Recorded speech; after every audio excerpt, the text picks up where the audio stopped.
যে দেশকে গড়ে তোলা, দেশের জন্য কাজ করা এবং কাজের ব্যর্থ হলো বিএনপি। তেমনি আমাদের ভারপ্রাপ্ত চেয়ারম্যান তারেক রহমান বিদেশে দেশে আসতে পারে না। আজকে প্রথমে এসে বলার পিছনে একটা কথা হচ্ছে যে আমাদের বহু নেতা কর্মী এলাকাবাসী এই গণ অভ্যুত্থানের 15 বছরে মৃত্যুবরণ করেছে, তারা শহীদ হয়েছে, তাদের আত্মার মাত্র কামনা করি। এবং আমি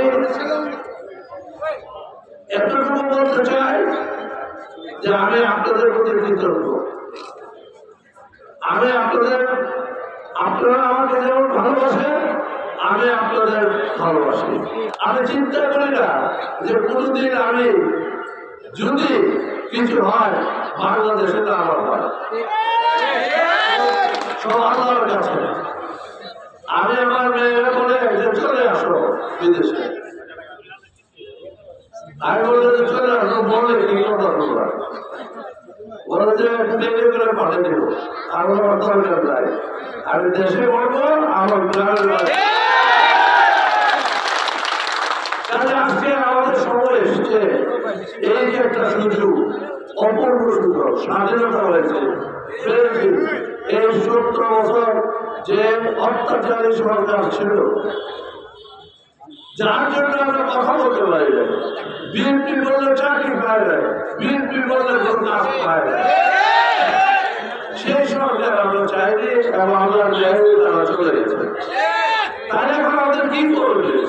আমাদের করণীয় যে দেশকে গড়ে তোলা, দেশের জন্য কাজ করা এবং কাজের ব্যর্থ হলো বিএনপি।